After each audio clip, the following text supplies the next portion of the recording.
श्रीआञ्जनेयस्तोत्रम्। रं रं रं रक्तवर्णं दिनकरवदनं कृष्णदंष्ट्राकरालं। रं रं रं रम्यतेजं गिरिचलनकरं कीर्तिपञ्चादिवक्त्रम्। रं रं रं राजयोगं सकलशुभनिधिं सप्तभेतालभेदम्। रं रं रं राक्षसान्तं सकलदिशयसं रामदूतं नमामि। खं खं खं खगहस्तं विषज्वरहरणं वेदवेदाङ्गदीपम्। खं खं खं खगरूपं त्रिभुवननिलयं देवतासु प्रकाश। खं खं खं कल्पवृक्षं मणिमयमकुटं मायमायास्वरूपम्। खं खं खं कालचक्रं सकलदिशयसं रामदूतं नमामि। इं इं इं इन्द्रवन्द्यं जलनिधिकलनं सौम्यसाम्राज्यलाभम्। इं इं इं सिद्धयोगं नतजनसदयम् आर्यपूजार्चिताङ्गम्। इं इं इं सिंहनादम् अमृतकरतलम् आदि अन्त्यप्रकाशम्। इं इं इं चित्स्वरूपं सकलदिशयसं रामदूतं नमामि। सं सं सं साक्षिरूपं विकसितवदनं पिङ्गलाक्षं सुरक्ष्यम्। सं सं सं सत्यगीतं सकलमुनिस्तुतिं शास्त्रसम्पत्करीयम्। सं सं सं सामवेदं निपुणसुललितं नित्यतत्त्वं स्वरूपम्। सं सं सं सावधानं सकलदिशयसं रामदूतं नमामि। हं हं हं हंसरूपं स्फुटविकटमुखं सूक्ष्मसूक्ष्मावतारम्। हं हं हं अन्तरात्मं रविशशिनयनं रम्यगम्भीरभीमम्। हं हं हं अट्टहासं सुरवरनिलयम् उदर्वरोमं करालम्। हं हं हं हंसं सकलदिशयसं रामदूतं नमामि। रं रं रं रक्तवर्णं दिनकरवदनं कृष्णदंष्ट्राकरालं। रं रं रं रम्यतेजं गिरिचलनकरं कीर्तिपञ्चादिवक्त्रम्। रं रं रं राजयोगं सकलशुभनिधिं सप्तभेतालभेदम्। रं रं रं राक्षसान्तं सकलदिशयसं रामदूतं नमामि। खं खं खं खगहस्तं विषज्वरहरणं वेदवेदाङ्गदीपम्।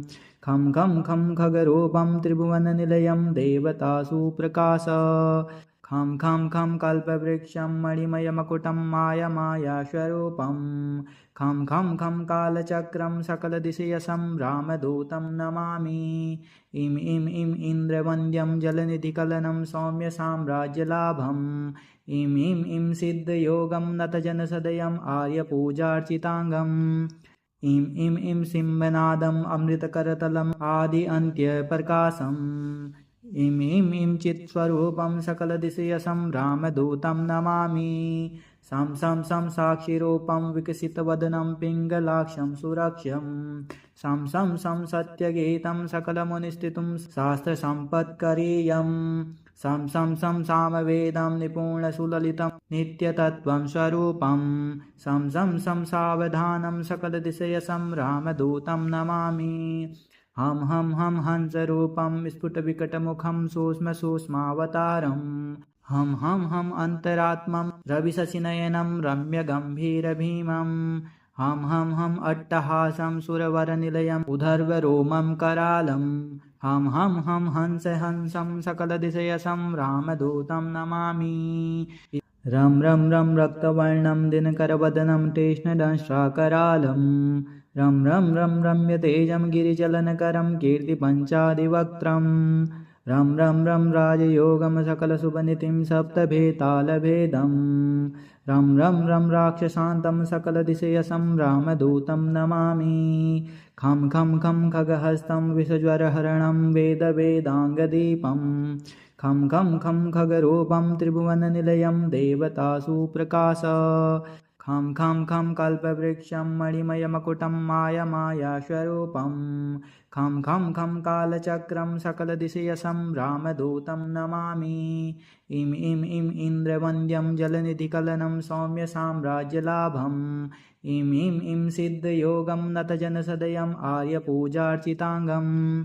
इं इं इं सिंहनादम् अमृतकरतलम् आदि अन्त्यप्रकाशम्। इं इं इं चित्स्वरूपं सकलदिशयसं रामदूतं नमामि। सं सं सं साक्षिरूपं विकसितवदनं पिङ्गलाक्षं सुरक्ष्यम्। सं सं सं सत्यगीतं सकलमुनिस्तुतिं शास्त्रसम्पत्करीयम्। सं सं सामवेदं निपुणसुललितं नित्यतत्त्वं स्वरूपं सं सावधानं सकलदिशयसं रामदूतं नमामि।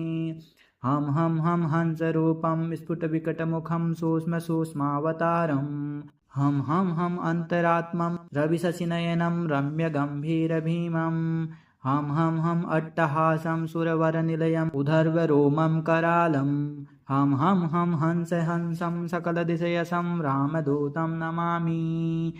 रं रक्तवर्णं दिनकरवदनं तीक्ष्णदंष्ट्राकरालम् रं रम्यतेजं गिरिचलनकरं कीर्तिपञ्चादिवक्त्रम् रं राजयोगं सकलशुभनिधिं सप्तभेतालभेदम् रं राक्षसान्तं सकलदिशयसं रामदूतं नमामि।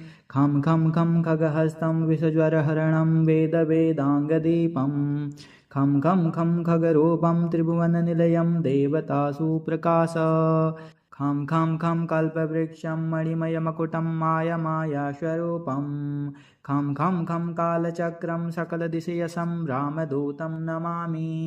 इं इन्द्रवन्द्यं जलनिधिकलनं सौम्यसाम्राज्यलाभम् इं सिद्धयोगं नतजनसदयम् आर्यपूजार्चिताङ्गम् इं सिंहनादम् अमृतकरतलम् आदि अन्त्यप्रकाशम् इं चित्स्वरूपं सकलदिशयसं रामदूतं नमामि। सं साक्षिरूपं विकसितवदनं पिङ्गलाक्षं सुरक्ष्यं सं सत्यगीतं सकलमुनिस्तुतिं शास्त्रसम्पत्करीयम् सं सामवेदं निपुणसुललितं नित्यतत्त्वं स्वरूपं सं सावधानं सकलदिशयसं रामदूतं नमामि। हम हंसरूपं स्फुटविकटमुखं सूक्ष्मसूक्ष्मावतारम् हम अन्तरात्मं रविशशिनयनं रम्यगम्भीरभीमम् हम अट्टहासं सुरवरनिलयम् उदर्वरोमं करालम् हम हंसं सकलदिशयसं रामदूतं नमामि। रं रक्तवर्णं दिनकरवदनं तीक्ष्णदंष्ट्राकरालम् रं रम्यतेजं गिरिचलनकरं कीर्तिपञ्चादिवक्त्रम् रं राजयोगं सकलशुभनिधिं सप्तभेतालभेदम् रं राक्षसान्तं सकलदिशयसं रामदूतं नमामि। खं खगहस्तं विषज्वरहरणं वेदवेदाङ्गदीपं खं खगरूपं त्रिभुवननिलयं देवतासु प्रकाश खं कल्पवृक्षं मणिमयमकुटं मायास्वरूपं खं कालचक्रं सकलदिशयसं रामदूतं नमामि। इं इन्द्रवन्द्यं जलनिधिकलनं सौम्यसाम्राज्यलाभम् इं सिद्धयोगं नतजनसदयम् आर्यपूजार्चिताङ्गम् इं सिंहनादम् अमृतकरतलम् आदि अन्त्यप्रकाशम् इं चित्स्वरूपं सकलदिशयसं रामदूतं नमामि। सं साक्षिरूपं विकसितवदनं पिङ्गलाक्षं सुरक्ष्यं सं सत्यगीतं सकलमुनिस्तुतिं शास्त्रसम्पत्करीयम् सं सामवेदं निपुणसुललितं नित्यतत्त्वं स्वरूपं सं सावधानं सकलदिशयसं रामदूतं नमामि। हम हंसरूपं स्फुटविकटमुखं सूक्ष्मसूक्ष्मावतारम् हम अन्तरात्मं रविशशिनयनं रम्यगम्भीरभीमम् हम अट्टहासं सुरवरनिलयम् उदर्वरोमं करालम् हम हंसं सकलदिशयसं रामदूतं नमामि। रं रक्तवर्णं दिनकरवदनं तीक्ष्णदंष्ट्राकरालम् रं रम्यतेजं गिरिचलनकरं कीर्तिपञ्चादिवक्त्रम् रं राजयोगं सकलशुभनिधिं सप्तभेतालभेदम् रं राक्षसान्तं सकलदिशयसं रामदूतं नमामि। खं खगहस्तं विषज्वरहरणं वेदवेदाङ्गदीपं खं खगरूपं त्रिभुवननिलयं देवतासु प्रकाश खं कल्पवृक्षं मणिमयमकुटं मायास्वरूपं खं कालचक्रं सकलदिशयसं रामदूतं नमामि। इं इन्द्रवन्द्यं जलनिधिकलनं सौम्यसाम्राज्यलाभम् इं इं सिद्धयोगं नतजनसदयम् आर्यपूजार्चिताङ्गम् इं इं सिंहनादम् अमृतकरतलम् आदि अन्त्यप्रकाशम् इं चित्स्वरूपं सकलदिशयसं रामदूतं नमामि सं साक्षिरूपं विकसितवदनं पिङ्गलाक्षं सुरक्ष्यं सं सत्यगीतं सकलमुनिस्थितं शास्त्रसम्पत्करीयं सं सामवेदं निपुणसुललितं नित्यतत्त्वं स्वरूपं सं सावधानं सकलदिशयसं रामदूतं नमामि हम हंसरूपं स्फुटविकटमुखं सूक्ष्मसूक्ष्मावतारम् हम अन्तरात्मं रविशशिनयनं रम्यगम्भीरभीमं हम अट्टहासं सुरवरनिलयम् उदर्वरोमं करालं हम हंसं सकलदिशयसं रामदूतं नमामि रं रक्तवर्णं दिनकरवदनं तीक्ष्णदंष्ट्राकरालं रं रम्यतेजं गिरिचलनकरं कीर्तिपञ्चादिवक्त्रम् रं राजयोगं सकलशुभनितिं सप्तभेतालभेदं रं राक्षसान्तं सकलदिशयसं रामदूतं नमामि खं खगहस्तं विषज्वरहरणं वेदवेदाङ्गदीपं खं खगरूपं त्रिभुवननिलयं देवतासु प्रकाश खं कल्पवृक्षं मणिमयमकुटं मायास्वरूपं खं कालचक्रं सकलदिशयसं रामदूतं नमामि इं इन्द्रवन्द्यं जलनिधिकलनं सौम्यसाम्राज्यलाभम् इं सिद्धयोगं नतजनसदयम् आर्यपूजार्चिताङ्गम् इं सिंहनादम् अमृतकरतलम् आदि अन्त्यप्रकाशम् इं चित्स्वरूपं सकलदिशयसं रामदूतं नमामि सं साक्षिरूपं विकसितवदनं पिङ्गलाक्षं सुरक्ष्यं सं सत्यगीतं सकलमुनिस्थितं शास्त्रसम्पत्करीयं सं सामवेदं निपुणसुललितं नित्यतत्त्वं स्वरूपं सं सावधानं सकलदिशयसं रामदूतं नमामि हम हंसरूपं स्फुटविकटमुखं सूक्ष्मसूक्ष्मावतारम् हम अन्तरात्मं रविशशिनयनं रम्यगम्भीरभीमं हम अट्टहासं सुरवरनिलयम् उदर्वरोमं करालं हम हंसं सकलदिशयसं रामदूतं नमामि रं रक्तवर्णं दिनकरवदनं तीक्ष्णदंष्ट्राकरालं रं रम्यतेजं गिरिचलनकरं कीर्तिपञ्चादिवक्त्रम् रं राजयोगं सकलशुभनितिं सप्तभेतालभेदं रं राक्षसान्तं सकलदिशयसं रामदूतं नमामि खं खगहस्तं विषज्वरहरणं वेदवेदाङ्गदीपं खं खगरूपं त्रिभुवननिलयं देवतासु प्रकाश खं कल्पवृक्षं मणिमयमकुटं मायास्वरूपं खं कालचक्रं सकलदिशयसं रामदूतं नमामि इं इन्द्रवन्द्यं जलनिधिकलनं सौम्यसाम्राज्यलाभम् इं सिद्धयोगं नतजनसदयम् आर्यपूजार्चिताङ्गम् इं सिंहनादम् अमृतकरतलम् आदि अन्त्यप्रकाशम् इं चित्स्वरूपं सकलदिशयसं रामदूतं नमामि सं साक्षिरूपं विकसितवदनं पिङ्गलाक्षं सुरक्ष्यं सं सत्यगीतं सकलमुनिस्थितं शास्त्रसम्पत्करीयं सं सामवेदं निपुणसुललितं नित्यतत्त्वं स्वरूपं सं सावधानं सकलदिशयसं रामदूतं नमामि हम हंसरूपं स्फुटविकटमुखं सूक्ष्मसूक्ष्मावतारम् हम अन्तरात्मं रविशशिनयनं रम्यगम्भीरभीमं हम अट्टहासं सुरवरनिलयम् उदर्वरोमं करालं हम हंसं सकलदिशयसं रामदूतं नमामि रं रक्तवर्णं दिनकरवदनं तीक्ष्णदंष्ट्राकरालं रं रम्यतेजं गिरिचलनकरं कीर्तिपञ्चादिवक्त्रम् रं राजयोगं सकलशुभनितिं सप्तभेतालभेदं रं राक्षसान्तं सकलदिशयसं रामदूतं नमामि खं खं खं खगहस्तं विषज्वरहरणं वेदवेदाङ्गदीपं खं खं खं खगरूपं त्रिभुवननिलयं देवतासु प्रकाश खं खं खं कल्पवृक्षं मणिमयमकुटं मायमायास्वरूपं खं खं खं कालचक्रं सकलदिशयसं रामदूतं नमामि इं इं इं इन्द्रवन्द्यं जलनिधिकलनं सौम्यसाम्राज्यलाभम् इं इं इं सिद्धयोगं नतजनसदयम् आर्यपूजार्चिताङ्गम् इं इं इं सिंहनादम् अमृतकरतलम् आदि अन्त्यप्रकाशम् इं इं इं चित्स्वरूपं सकलदिशयसं रामदूतं नमामि सं सं सं साक्षिरूपं विकसितवदनं पिङ्गलाक्षं सुरक्ष्यं सं सं सं सत्यगीतं सकलमुनिस्थितं शास्त्रसम्पत्करीयं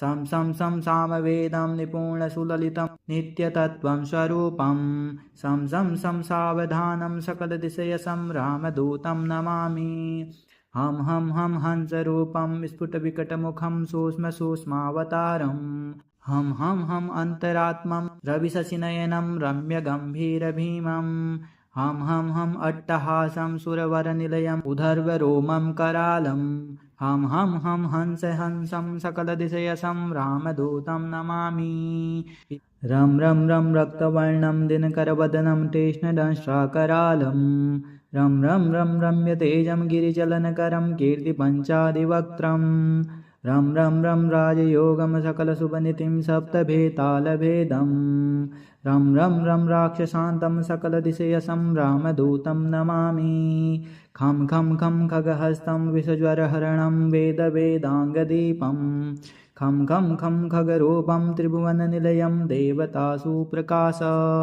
खं खं खं कल्पवृक्षं मणिमयमकुटं मायमायास्वरूपं खं खं खं कालचक्रं सकलदिशयसं रामदूतं नमामि इं इं इं इन्द्रवन्द्यं जलनिधिकलनं सौम्यसाम्राज्यलाभम् इं इं इं सिद्धयोगं नतजनसदयम् आर्यपूजार्चिताङ्गम् इं इं इं सिंहनादम् अमृतकरतलम् आदि अन्त्यप्रकाशम् इं इं इं चित्स्वरूपं सकलदिशयसं रामदूतं नमामि सं सं सं साक्षिरूपं विकसितवदनं पिङ्गलाक्षं सुरक्ष्यं सं सं सं सत्यगीतं सकलमुनिस्थितं शास्त्रसम्पत्करीयं सं सं सं सामवेदं निपुणसुललितं नित्यतत्त्वं स्वरूपं सं सं सं सावधानं सकलदिशयसं रामदूतं नमामि हम हंसरूपं स्फुटविकटमुखं सूक्ष्मसूक्ष्मावतारम्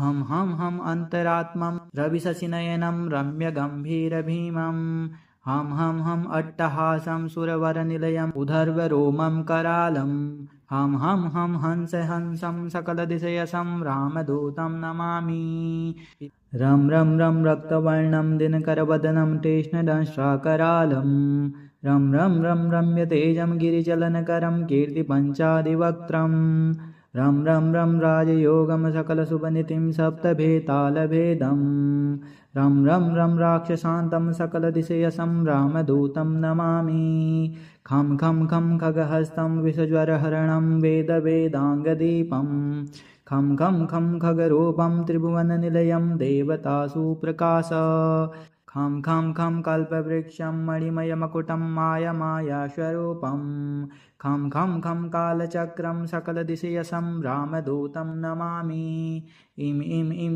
इन्द्रवन्द्यं जलनिधिकलनं सौम्यसाम्राज्यलाभम् इं इं इं सिद्धयोगं नतजनसदयम् आर्यपूजार्चिताङ्गम् इं इं इं सिंहनादम् अमृतकरतलम् आदि अन्त्यप्रकाशम् इं इं इं चित्स्वरूपं सकलदिशयसं रामदूतं नमामि सं सं सं साक्षिरूपं विकसितवदनं पिङ्गलाक्षं सुरक्ष्यं सं सं सं सत्यगीतं सकलमुनिस्थितं शास्त्रसम्पत्करीयं सं सं सं सामवेदं निपुणसुललितं नित्यतत्त्वं स्वरूपं सं सं सं सावधानं सकलदिशयसं रामदूतं नमामि हम हंसरूपं स्फुटविकटमुखं सूक्ष्मसूक्ष्मावतारम् हम अन्तरात्मं रविशशिनयनं रम्यगम्भीरभीमं हम अट्टहासं सुरवरनिलयम् उधर्वरोमं करालम् हम हंस हंसं सकलदिशयसं रामदूतं नमामि